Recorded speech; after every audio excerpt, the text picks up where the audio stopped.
Bom dia, tudo bem? Bom Sejam, dia. sejam bem-vindos, todos aqui, o público chegando. Quero aproveitar aqui para agradecer a todos que estão aqui para a gente dar início à nossa abertura do nosso Congresso Compliance Across Pernambuco, qual está sendo realizado pelo Instituto ARC, Auditoria, Risco e Compliance, ESN, Escola Superior de Ética Corporativa e Negócios de Inovação, Canal Compliance e o Compliance Nordeste. Gostaríamos de agradecer de uma forma muito especial aos nossos patrocinadores, que sem eles realmente a gente não tinha conseguido fazer todos esses eventos ao longo desse ano. Então é a Saavedra Advogados, LexNex, Next Solution, Advice Tech, C3W, OneTrust, SAS, Unimed Fesp, Zabit PLD, Grant Thornton, São Paulo Surgical, Porto Surgical, Click Compliance e Ouvidor Digital. Também gostaríamos de agradecer os nossos apoiadores, que sempre estão com a gente divulgando os nossos eventos também, que é a Abraid, a BRAC, Associação Comercial do Rio de Janeiro, CWC, Compliance Human Committee, FDV, Faculdade de Direito de Vitória, o Grupo de Integridade e Privacidade na Saúde, Global Ethics, Instituto Ética Saúde, MILA, Movimento Polar Integridade da Latinoamérica, Minuto Compliance, o Observatório Social do Brasil, OSP, Potencial Compliance e Edu Compliance.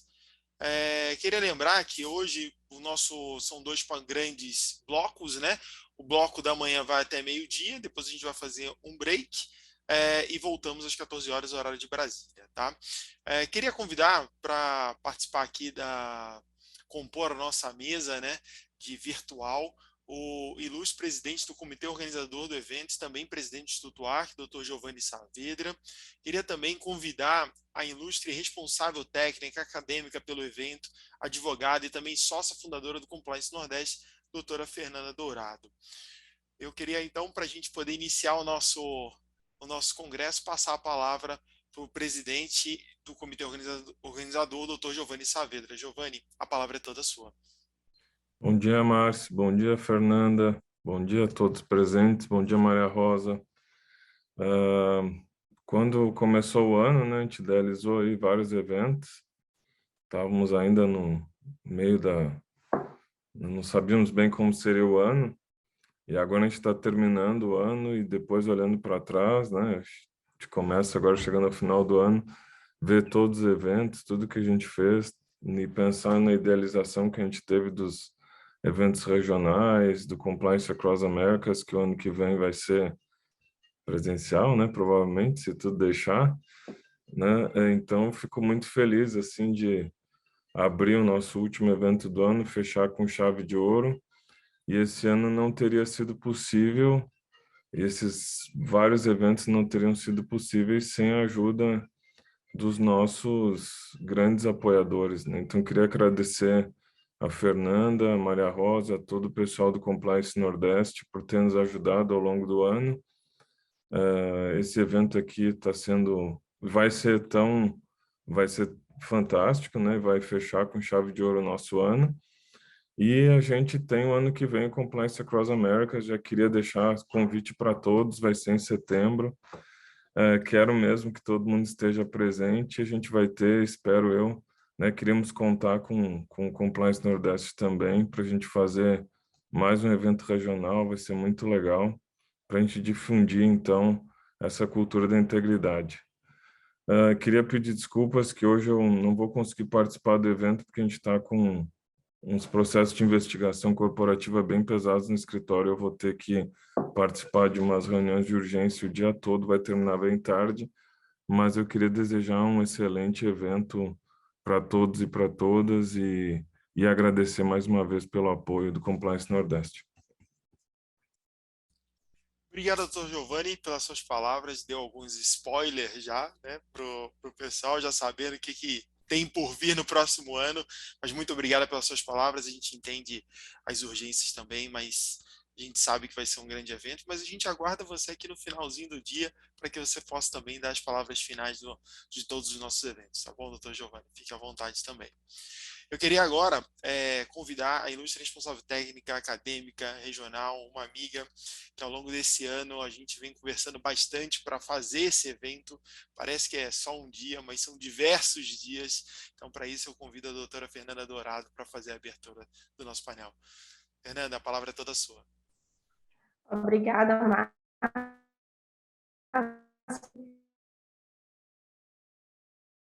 Obrigada, Giovanni, que deu o convite por ser responsável pelo Congresso de Pernambuco, e é uma honra poder organizar e representar o Compliance Across Americas aqui na região. E o evento não é possível se a gente não conta com ilustres colegas e amigos, e o Compliance Nordeste está em peso aqui no Congresso, além de convidados, e para mostrar ao mundo quem são esses profissionais e como a gente atua, né? Então, assim, é uma oportunidade ótima e única que estamos tendo. Agradeço a todos e eu tenho certeza que a gente vai ter um excelente dia. Muito obrigada. Obrigada, pessoal, pela sua participação, e a gente conta com vocês aqui ao longo do dia. Muito obrigado, Fernanda, pelas suas palavras, é sempre bom. Eu também estou super animado para esse dia, o nosso 14º evento aqui do Compliance Across.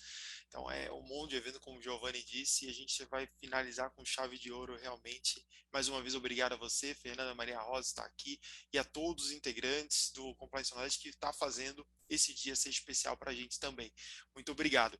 Mas sem mais delongas, a gente também tem que começar a falar dos nossos painéis. A gente já está chegando aqui no nosso horário, a gente vai ter o nosso primeiro painel, mas antes de falar dele, eu gosto de sempre lembrar, a gente está utilizando a ferramenta Zoom Webinar, diferente um pouco do que a gente às vezes utiliza em reuniões. Então, para falar com a gente e falar com os nossos mediadores, a gente pede que vocês usem o ícone que tem QIA, o Q&A.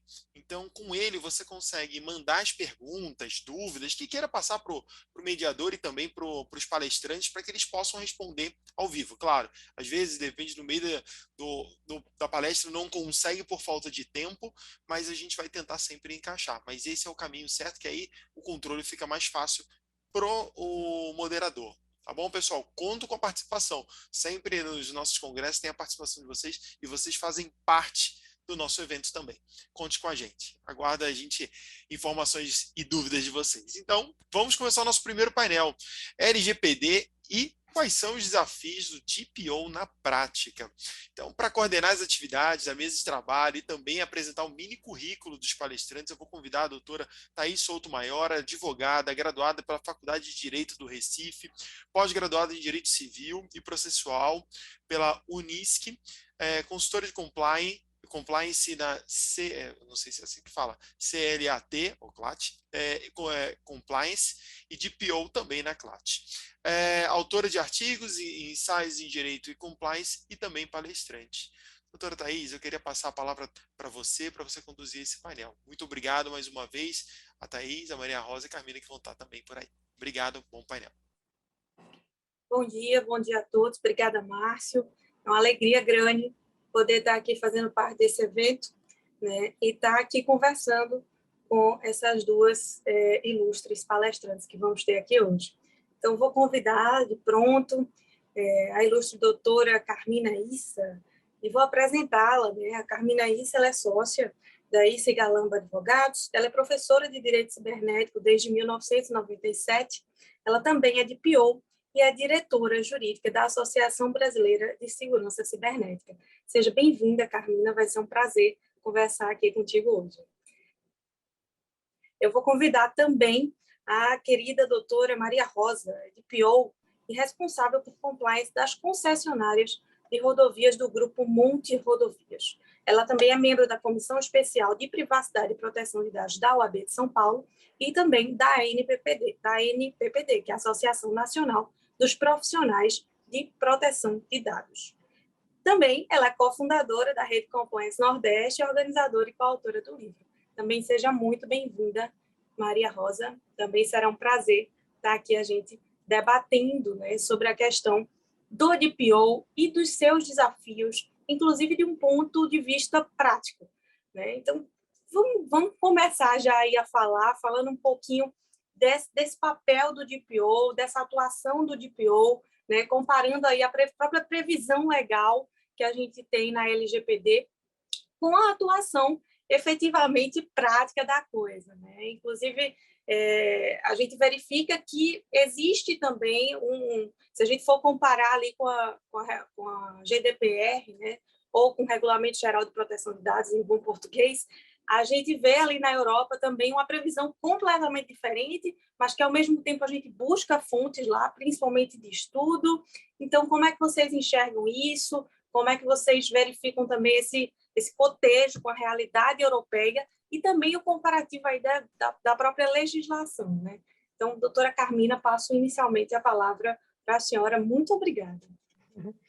Bom dia. Primeiro quero agradecer a Fernanda e ao pessoal do evento, né, pelo convite. Foi maravilhoso estar aqui com vocês, inclusive com você, Thaís, com minha querida Maria Rosa, né, que a gente está no Compliance Nordeste. Sempre é um prazer estar aqui, sempre é um prazer falar sobre LGPD, né, principalmente quando a gente fala em DPO. Né? Na verdade, a gente tem grandes desafios. Você falou um tema que é muito importante, é justamente essa comparação, né, entre o nosso encarregado de tratamento de dados e o europeu, né? Então, não é porque a LGPD veio, né, de um entendimento e de uma normativa, né, ancorado, né, numa normativa da GDPR, que nós somos iguais. Então, a gente tinha muito, inicialmente, todo mundo falava que era tudo igual. A GDPR e LGPD era tudo a mesma coisa. E, graças a Deus, né, a gente tem visto agora essa separação, essa dissociação, né? São normativas diferentes, têm um olhar diferente, a cultura é diferente. Consequentemente, o trabalho do DPO também é diferente, né? A gente tem algumas exceções. A Europa, desde 95, já tinha uma diretiva europeia a respeito de privacidade, então eles estão anos-luz na nossa frente, né? Eu me lembro que, em 97, eu já falava em sala de aula sobre a diretiva europeia. Claro que com a tecnologia, né, como tudo, a globalização, tudo isso fez com que houvesse uma necessidade de uma normatização maior, por isso que veio a GDPR agora, né? Então, a gente tem, sim, papéis diferentes, né? Eu acho que é importante esse olhar para a Europa, né, em algumas situações, para a gente ver alguns posicionamentos e também trazer para cá para agregar valor, né? Então, minha visão inicial é justamente essa. Eu acho que a gente está indo no nosso caminho. O DPO tem inúmeros desafios, né, que a gente vai conversar aqui, trocar algumas ideias na prática, porque eu acho que a prática ela é muito importante. Pois é, Carmina. A gente verifica até, como eu disse, né, na própria legislação, a gente consegue perceber diferenças, né? E aí é notável também que essa normativa europeia, ela é uma normativa que abrange ali uma digamos assim, são multinações, né? São vários países que atendem àquela normativa, então por isso que eles até preveem isso dentro da própria GDPR. Então, de fato, é uma realidade diferente. A gente não, como você disse, acaba não tendo como deixar de beber, né? Até por eles estarem anos-luz à nossa frente, mas é importante a gente compreender a nossa realidade, né? E compreender aí as distinções e as peculiaridades que a gente tem. De fato, é um assunto que muitas vezes deixa aí, digamos assim, algumas dúvidas, e aí eu já passo também para Maria Rosa, para que ela também esclareça um pouco mais acerca dessa questão. Bom dia a todos, bom dia, Carmina, bom dia, Thaís. Estou muito feliz de estar aqui com vocês, né? Esse evento que a gente fica aguardando o ano todo, que é o evento de Pernambuco, que para mim é uma das cidades, assim, eu sou baiana, mas eu tenho esse braço aí em Pernambuco, então é uma das cidades que para mim se discute mais compliance. Agradeço também o convite aí ao pessoal do Instituto Zene, ARC, pelas figuras aí de Márcio e Saavedra. E é isso, hoje esse primeiro painel aí fala desse aspecto bem importante da questão do DPO na prática, né? E fazendo um comparativo em relação à lei e prática, assim, eu quero trazer um pouco a minha visão em relação ao DPO. Para mim, o DPO, assim, em relação à realidade brasileira e europeia, Brasil, o DPO é um gestor, sabe? Muito se fala da questão do DPO como um canal de comunicação, como um porta-voz. Você vê ali no artigo 41, no inciso 1º, né, esse foco todo dado em relação a porta-voz. Mas a gente tem que ver que ele é o gestor de um programa de privacidade, né? A questão do canal de comunicação entre titular, controlador, agência nacional e outros órgãos é como se fosse a ponta de iceberg de todo um trabalho que é feito gestão do programa, né? O perfil do DPO aqui no Brasil, principalmente pela realidade brasileira, é um perfil estratégico operacional. Eu vejo muito o DPO como ele sendo um hands-on mesmo, né? E a figura que a gente tem do DPO lá na Europa, né, pela GDPR, é a questão de um officer, né? Como até a própria Carmina trouxe, desde 97, ou seja, é uma cultura de privacidade que já está consolidada. Então, o DPO ele tem esse papel de officer porque ele tem toda uma retaguarda de uma equipe, né, de privacidade que os apoia. Aqui no Brasil, esse DPO ele faz os dois papéis, né? Tem a glamorização, mas na verdade tem muito trabalho, né, a ser feito. A gente está aguardando aí a agenda regulatória da NPD aí no primeiro semestre de 2022, que vai trazer mais definido aí as atribuições do encarregado. Mas a gente vê pela LGPD, comparando com a GDPR, uma maior flexibilidade, né, em relação às atribuições desse encarregado. No inciso mesmo 4, fala, né, que o DPO tem que executar as demais atribuições definidas pelo controlador. São muitas atribuições, né? É um rol muito robusto e amplo, e eu acho que com o passar do tempo vai ser cada vez mais, enfim, elucidado, discriminado e detalhado. Essa aí é a minha visão, Thaís. Muito interessante, viu, Maria Rosa? Eu estava aqui pensando, enquanto você estava falando, que a lei, né, inclusive quando ela vai conceituar o encarregado de dados, a nossa LGPD, nossa lei brasileira, ela dá muito foco nessa ponte, né? Nessa ponte, esse papel de ponte que o encarregado faz. Então, ele é a ponte com o titular, ele é a ponte com a NPD, né, que é a Autoridade Nacional. Então, ela destaca bem a legislação, essa questão da ponte, mas as atribuições do encarregado na prática, elas extrapolam e muito essa questão aí de ser uma ponte comunicativa, né? E além também, claro, que a lei vai dizer expressamente a questão de orientação e tudo mais, e aí entra esse inciso 4º que você falou, né? Das demais atribuições que forem colocadas ali pelo controlador, e ele menciona a própria ANPD, como você mencionou também, que estamos aguardando aí, né, só a manifestação, mas, assim, é um tema, de fato, que a gente verifica que, possivelmente, daqui a um ano, a gente já vai estar falando de uma forma diferente, e daqui a outro ano a gente também vai estar falando de uma forma diferente, porque é uma questão de maturidade, né? Como a Carmina mencionou e você também, que na Europa já está muito mais consolidada, né?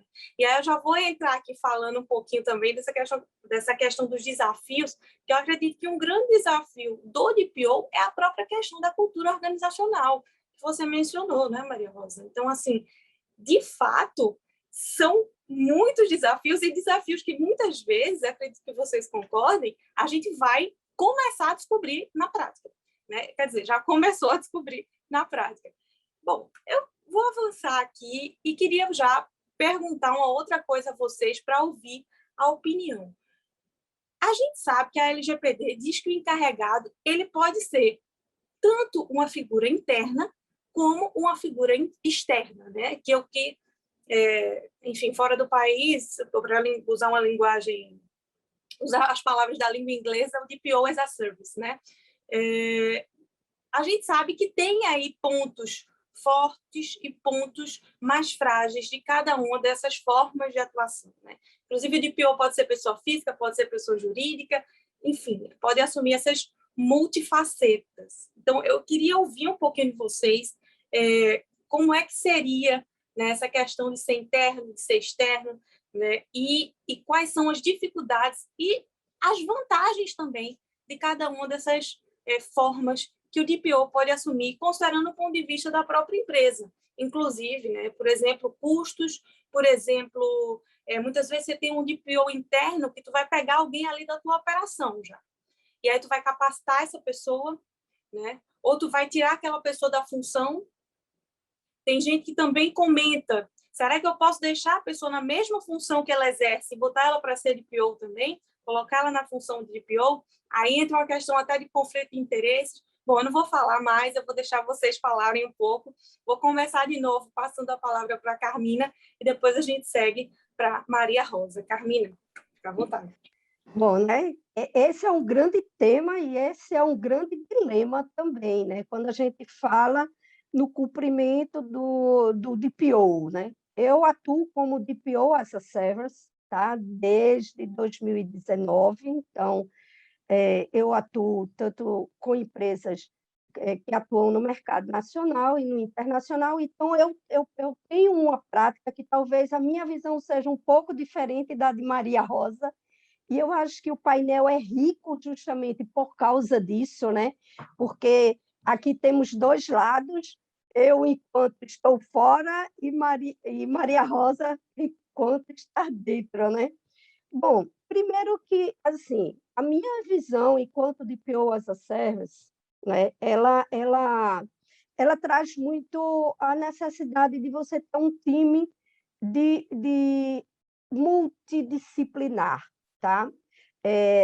Eu acho que você falou muito bem quando... Eu acho que o princípio de tudo é conflito de interesses, tá? E conhecimento de uma pessoa para que exerça o cargo de DPO, certo? Então, assim, nós que somos DPO as a Service, nós nos dirigimos apenas e tão somente à alta gestão, tá? Por quê? Porque a gente sabe que se a gente tiver subordinada a qualquer departamento, vai ter conflito de interesse. Porque o DPO, ele, querendo ou não, ele direciona muita coisa, ele vai detectar as vulnerabilidades, né? Ele vai esclarecer e se posicionar em relação a determinadas práticas. Então, tudo isso envolve, né, uma independência muito grande. Há um tempo atrás, nós vimos que a autoridade belga, inclusive, multou uma empresa de telecomunicações porque tinha colocado o head deles de compliance como DPO, né? Eu entendo que também o compliance ele também passa, né, pelo crivo e pela necessidade de cumprimento da LGPD dentro do seu próprio habitat, né? Que a gente tem um núcleo que é nosso, né, de compliance, como a gente fala, mas o compliance ele tem a visão muito do todo também da empresa, né? O compliance ele também vê as vulnerabilidades, só que o olhar, nesse caso, ele é um pouco diferente do nosso, tá? Por quê? Eu faço, sim, o olhar, mas o olhar focado em privacidade e proteção de dados. Tanto é que, quando eu falo em compliance, eu falo compliance em LGPD, a gente implanta um compliance em LGPD, mas existe o compliance propriamente dito. Então, essa parte ela fica muito, muito rica. Então, você tem um profissional que ele tem uma expertise multidisciplinar, tá? Para atuar como DPO internamente, consequentemente, vai ser um DPO que ele deverá né, não está atrelado a nenhuma outra área, né, que tenha a dedicação exclusiva, né, em relação à sua atuação enquanto privacidade e proteção de dados, tá? E aí eu tenho visto e tenho até questionado, né, porque eu tenho ouvido falar muito no DPO interno, que tem o time de privacidade. E o que é que a gente fala quando a gente vai fazer a LGPD? Né? O que é que tem lá? Só deve saber, não é? Só deve ter acesso às informações quem necessariamente precisa delas. Então, por exemplo, quando você coloca num time interno pessoas de vários departamentos, todos eles estão vendo o processo do outro, estão tendo acesso ao outro. Então, eu acho que isso é um questionamento que a maturidade, como você bem falou aí, né? E talvez com a visão diferente de Maria Rosa, né? A gente consiga avançar muito nesse sentido, né? Esse time de privacidade interno, ele vai ter dados e visões muito sensíveis da empresa, porque você adequar uma empresa, você ser DPO de uma empresa, né, requer o conhecimento dela e da alma dela. Então, eu sempre digo que o pessoal fala muito em LGPD como a empresa, aquele ente impessoal e frio, quando, na verdade, a gente está permeado de pessoas. Né? Então, que tem suas visões, por isso que a gente trabalha tanto o quê? A cultura interna. Né? Então, quando a gente vai adequar empresas, é muito interessante, porque você conhece a alma da empresa através de cada gestor daquele. E muitas vezes você vai encontrar alguns posicionamentos do gestor que vai de encontro à LGPD, mas que não era proposital. Não é porque ele quisesse infringir a lei, é porque a cultura antigamente era diferente. A cultura antigamente da gente era o quê? Pega os currículos que não foram selecionados, vamos fazer rascunho. Entendeu? E depois a gente joga fora. Então faz como o supermercado, embalou os copos e mandou para o cliente, a embalagem, o papel eram currículos. Né? Então, assim, são grandes desafios que a gente tem. Eu acho que a multidisciplinaridade é um deles, porque eu sou advogada, mas eu sempre dei aula numa faculdade de tecnologia, então eu trabalho muito esses dois aspectos e acho que isso é um grande casamento, né? Porque não adianta a gente só fazer a parte jurídica, tem que ter a parte normativa.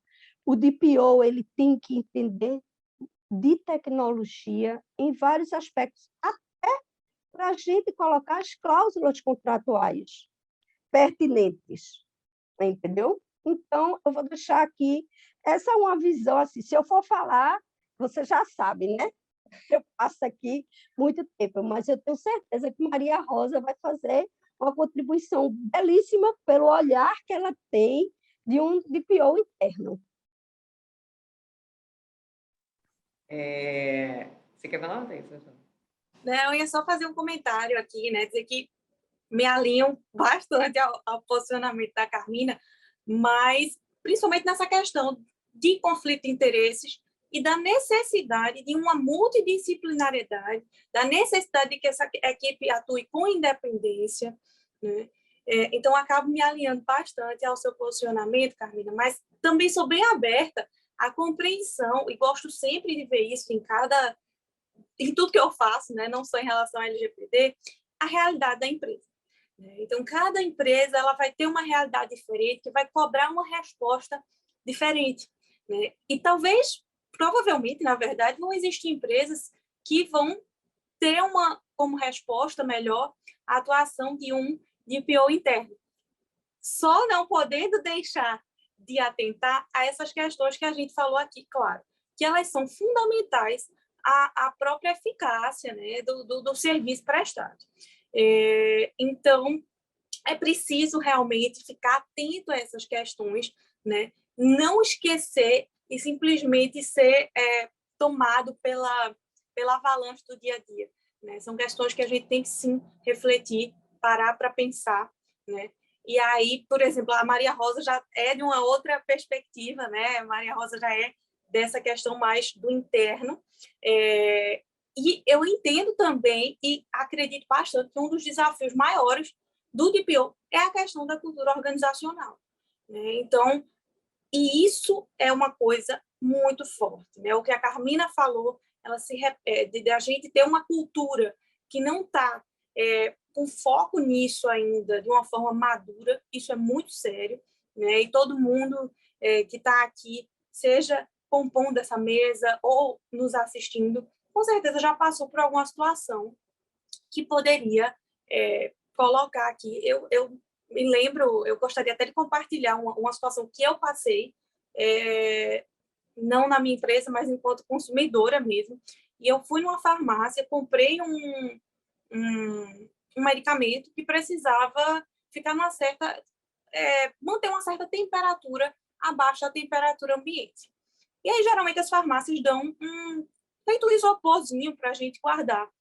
Nesse dia, a farmácia não tinha um isopor livre para aquela questão. Ela pegou, então, um isopor de um outro medicamento que havia sido para um outro paciente e me deu com os dados do paciente, nome completo, CPF, doença e medicação administrada. Então, assim, e veio isso dentro do meu isopor.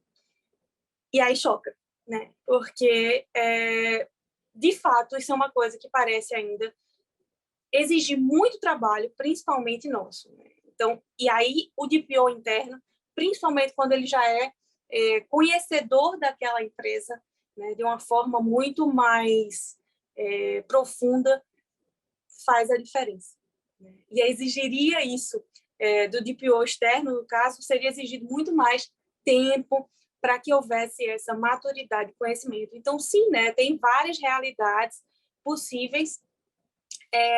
E aí agora eu quero ouvir o outro lado da moeda, que seria o lado aí da Maria Rosa. Eu já vi aqui que tem uma pergunta da Sandra, mas Maria Rosa começa a falar aí, por favor, enquanto eu checo aqui a pergunta da Sandra. Certo. Vou vir aqui um pouquinho para polemizar, né? Engraçado, esse tema não deveria ser polêmico, mas, assim, gera muitas discussões, né? E como a Carmina falou, e você também, Thaís, isso vai depender de empresa para empresa, negócio a negócio, né? Qual é o tipo de DPO que eu vou utilizar na minha organização? Um DPO interno, um DPO as a service? Existem, enfim, benefícios em ambos os lados, né? No caso, eu posso falar um pouco do negócio que eu estou, né? Hoje eu sou DPO da Monte Rodovias, das concessionárias da Monte Rodovias, né? Nós temos a Monte, ela é controladora de 3 concessionárias em Pernambuco e na Bahia, que é a Bahia Norte, Rota dos Coqueiros e Rota do Atlântico. A gente está falando aí de 182 quilômetros ao todo, 600 funcionários. Eu estou falando de dados, de diversos tipos de dados, diversos titulares e dados, né? Aí vai desde o usuário na rodovia, são os lindeiros, que são as pessoas que moram à margem da rodovia, são nossos terceiros, são os nossos colaboradores. No nosso negócio, a gente entendeu que o melhor seria um DPO interno, que fizesse tanto o desenho, implementação, monitoramento, teste, de todo um programa de privacidade, como eu falei, né? Por quê? Porque, assim, eu penso com a questão do programa de privacidade não é algo, assim, estático, como um projeto que você coloca, implementa e sai, né? Quando eu falo essa visão do gestor mesmo, do papel do DPO interno sendo como gestor, porque a gente está naquele PDCA o tempo todo, né? A gente está planejando, está implementando, está checando, está vendo pontos de melhoria, gaps, e esse processo ele é todo retroalimentado o tempo todo. E no caso do nosso negócio, a gente viu que teriam impactos em vários aspectos, na cultura interna da organização, na governança dos dados, na parte de infraestrutura lógica e física. Então, seria necessário mesmo uma pessoa dentro da empresa para fazer e dar todo esse apoio, né? Hoje, a Carmina mesmo falou bastante aí a questão da multidisciplinaridade, né, da equipe. Eu digo assim que hoje eu tenho braços, né, dentro da empresa que me apoiam, né, o pessoal de segurança da informação, o pessoal do jurídico, RH, e eu quero dizer assim, em relação ao conflito de interesse, né, a GDPR ela trava um pouco mais essa questão de poder ou não poder, na LGPD ela deixa um pouco mais aberto, e assim, no meu caso, para mim foi natural receber esse papel do DPO, né, eu já entrando aí na polêmica, porque eu também sou compliance officer da empresa, né, trazendo aí a questão de Carmina, sou também, e para mim foi um processo natural, e assim, tanto a consultoria que prestou serviço, quanto toda a alta administração, ele entendeu que eu seria a pessoa que tivesse menos conflito no negócio, e, primeiro, eu tinha um reporte independente já ao conselho, ao comitê, que esse papel do GPO ele tem que ser independente, né, ele já tem que ter um perfil de liderança, para conseguir ser ouvido, né, dentro da organização. Eu já estava atuando ali na segunda linha de defesa, já respondendo aí a pergunta da Sandra, né, já fazia esse intermédio entre a primeira linha, que seriam os gestores, e a auditoria interna e externa, ou seja, eu já como compliance officer, a gente já trabalha com controle, implementação de controle, mapeamento de risco, já fazia a coordenação do programa de integridade, então, assim, mesmo que o viés de programa de privacidade seria mais relacionado à proteção de dados e privacidade, ele também tem todo esse escopo, como eu falei, de desenho, implementação, monitoramento. Então, assim, é o que a gente imaginou como funciona, né? E todos os dias são muitas ações, são muitas frentes, então precisa necessariamente mesmo ter uma pessoa aqui no dia a dia, e são vários os desafios. Mas é isso. Fechando, para cada negócio, isso tem que ser visto negócio a negócio, organização a organização, quantidade de volume de dados, enfim, risco do negócio, e assim vai. Acredito nisso também, Maria Rosa. Eu acho que cada caso é um caso e a gente tem que olhar a realidade da empresa para entender qual é a melhor resposta naquele sentido. Bom, você já respondeu aí a pergunta da nossa querida Sandra, que está aqui na audiência, né, que ela perguntou no modelo de governança, né, e ela colocou aqui IA 2020, em qual linha estaria, né, o papel do DPO, em qual linha estaria. Bom, e aí já tendo respondido a Maria Rosa essa pergunta, agradeceu a Sandra também aqui agora já a Maria Rosa, vamos seguindo. Bom, pessoal, essa questão, acho que a gente não vai, assim, parar de ter novas coisas para debater, porque a gente poderia continuar, com certeza, falando disso aqui, né? É um tema que, sim, dá bastante pano para manga, mas vamos seguindo, porque o nosso tempo, infelizmente, já está acabando, né? Então, Thaís, diga, Carmina. Só mais vou botar uma pitadinha aqui nessa fala, porque a gente ainda tem um outro tipo que tem se desenhado muito agora, pegando o gancho aí de Maria Rosa, é que o DPO seria interno, mas ele seria assessorado por uma consultoria externa. Então, aquelas salvo TI, né? TI ele sempre vai estar muito ligado à área com o DPO, ele anda de mãos dadas com o DPO. Mas o restante do time ele estaria do outro lado da linha, inclusive também com o pessoal de TI externo, para poder fiscalizar o departamento de TI interno, entendeu? Então, a gente tem vários modelos aí. É perfeito você falar isso, sabe por quê? Porque aqui também funciona assim. As concessionárias, elas são geridas por mim, de DPO interno, mas a holding, que é a Monte Rodovias Independentes, nós temos um DPO mesmo, as a service, que assessora todo o negócio, né? Tendo um incidente, ele está aí assessorando. Então, assim, temos a linha de frente aí, como você falou, para poder fazer a gestão e a governança desse programa, mas temos, sim, o DPO as a service lá, que é super importante também. Pois é. Então, aí entra a questão das realidades, né? E quando a gente vai entrando na empresa, é que a gente vai verificando aí quais são todas as possibilidades e todas as, como eu disse, melhores respostas possíveis, né? Bom, pessoal, vamos seguindo aqui, para a gente estar aí, já faltam 20 minutinhos só para a gente encerrar. Então, eu já queria jogar aqui uma pergunta final para a gente deixar de debate, que seria, na opinião de vocês, né, se a gente fosse assim, sumarizar, quais seriam os maiores desafios do DPO? Pergunta tema do painel. Carmina, começo por você. Bom, para mim, o primeiro desafio, o grande desafio do DPO é saber como foi feita a adequação. Eu acho que a gente tem visto e a gente sabe que vai ver muito mais coisas aí, né, bem equivocadas. Então, assim, o DPO ele precisa receber a empresa adequada devidamente, tá?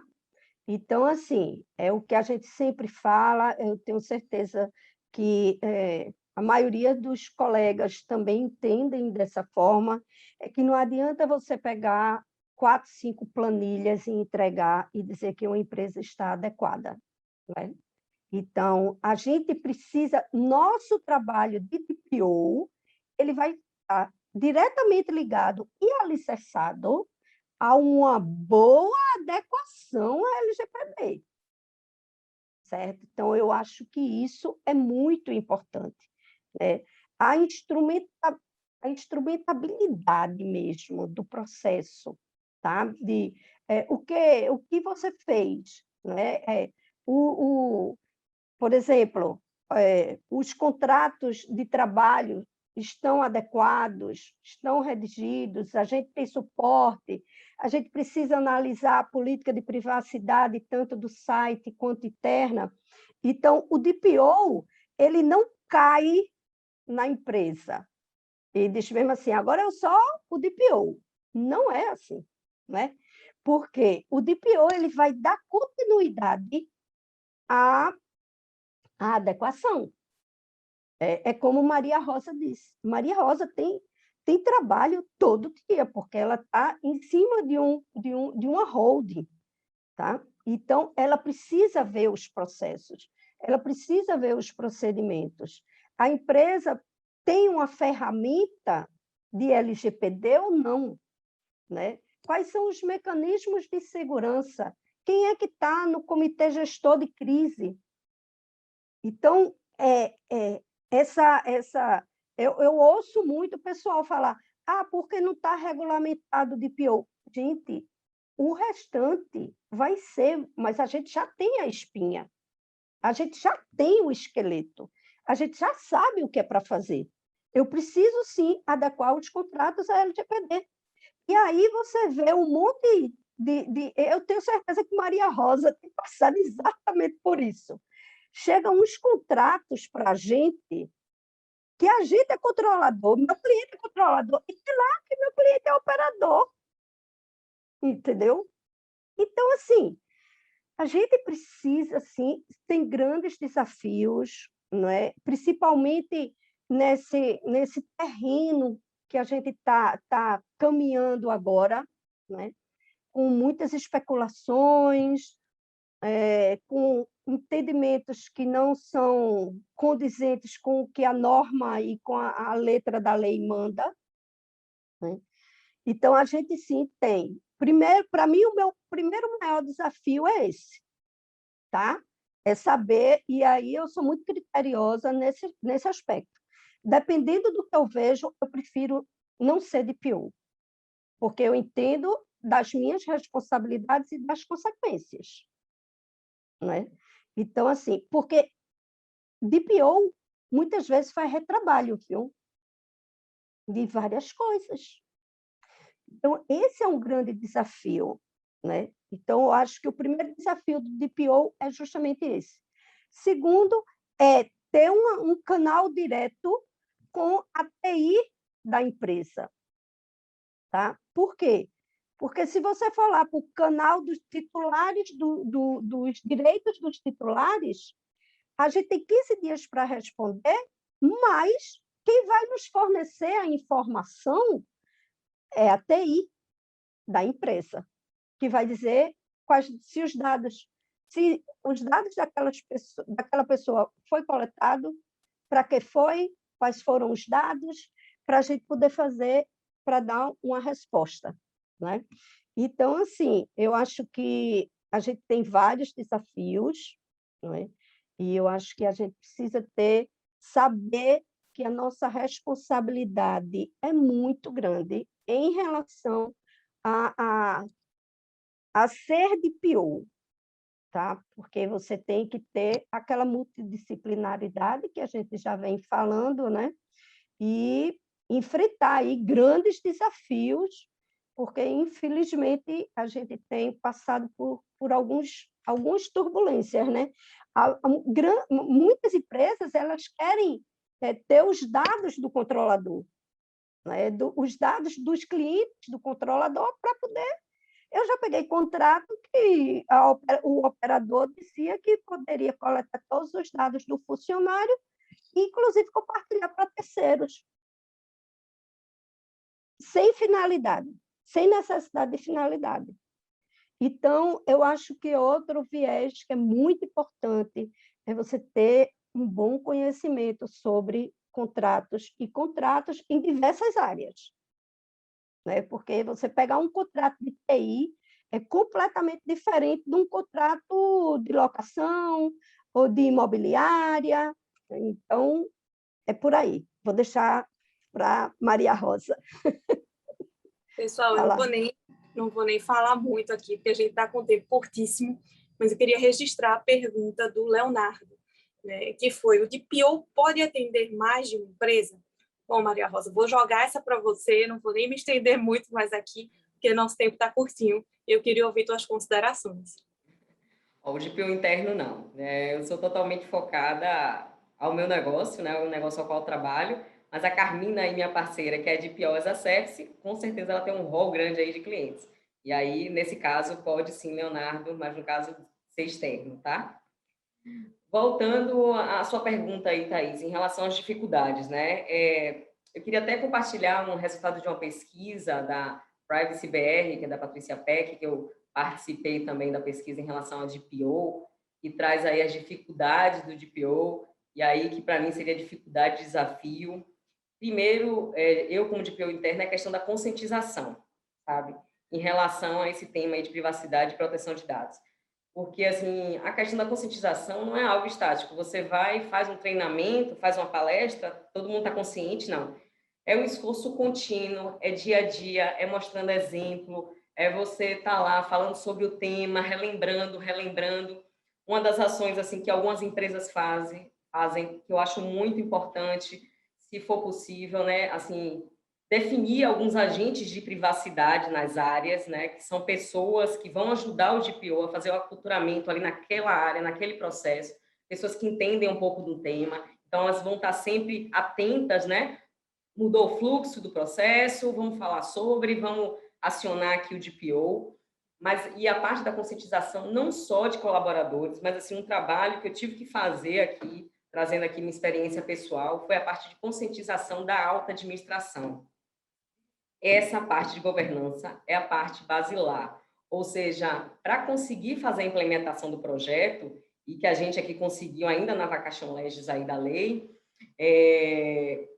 eu tive que dizer o que era LGPD, quais eram as dificuldades, quais seriam os impactos dentro da empresa, e assim a alta administração, o conselho falou, não, a gente vai ter que investir nesse projeto, nesse programa, isso é importante. E aí deu todo o subsídio de hoje eu estar conseguindo atuar dessa forma. Então, assim, uma das dificuldades seria a conscientização, e a outra, trazendo até a Carmina aí, que falou bastante de segurança da informação e jurídico, é a questão do engajamento, né? E equipe reduzida. As equipes, normalmente, de DPO, se você até trazendo essa pesquisa aí, tem uma média de mais ou menos, no máximo, 3 pessoas na equipe aqui no Brasil.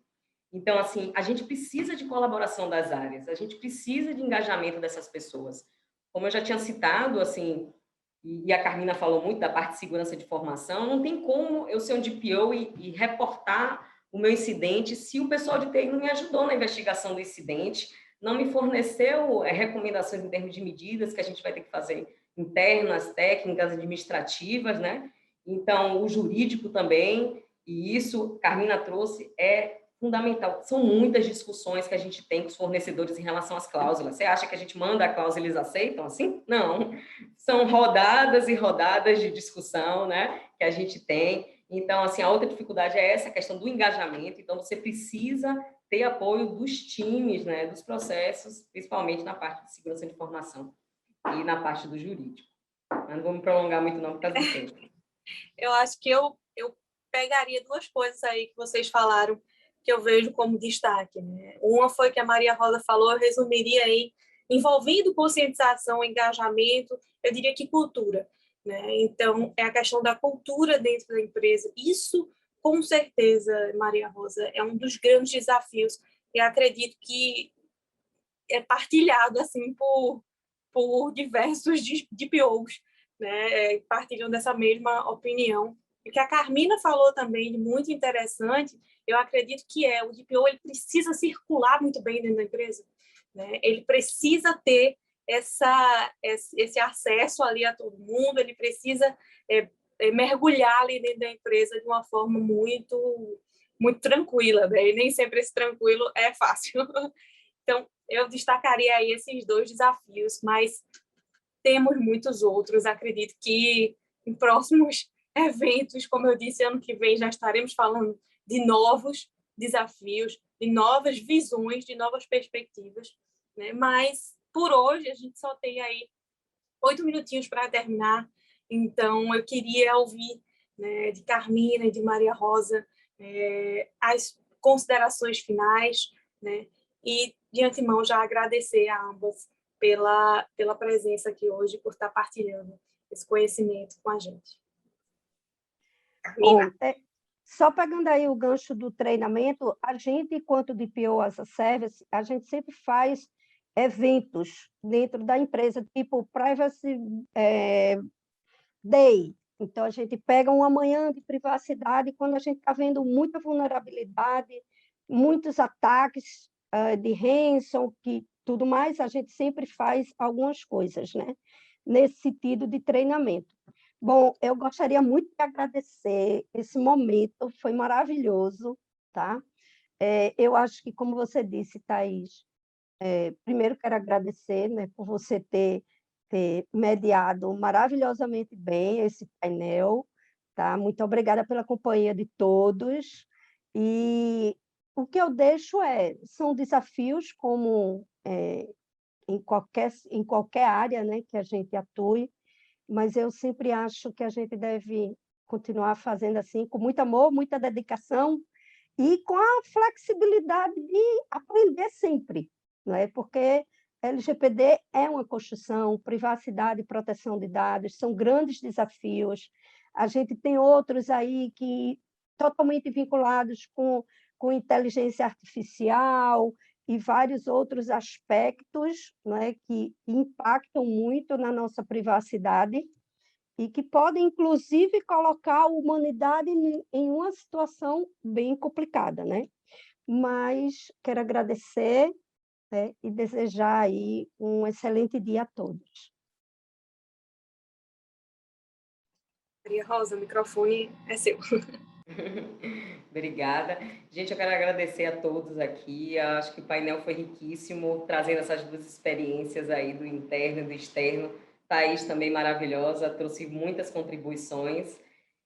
O que eu posso dizer, né, que a Carmina também trouxe? Eu acho que as empresas elas têm que aproveitar esse momento da NPD, que ainda está de sensibilização dos titulares, no momento que os titulares ainda estão entendendo qual é o seu direito em relação ao seu dado, para que eles comecem já a implementar esses programas de privacidade e criar robustez, porque quando chegar essa demanda de requisição de titular, a empresa já está preparada, né? Se hoje tem alguma empresa que ainda se questiona, poxa, será que eu devo nomear o encarregado? não demora muito a pensar, não, porque é um trabalho, né? Essa implementação desse programa não é fácil. A gente desenhar um programa adaptado para um negócio, né? Implementar, e a Carmina trouxe muito a questão, você falou da cultura, conscientização, lidar com pessoas, né? Então, a gente está lidando com pessoas, está lidando com titulares internos, externos, a gente traz essa conscientização do poder do dado, né? Do valor desse dado pessoal. Então, o que eu quero dizer, quero trazer seria basicamente isso, né? A importância desse programa e do DPO. E fico aí disponível para qualquer dúvida, também me contactar em LinkedIn. E muito obrigada aí a todos que participaram desse painel.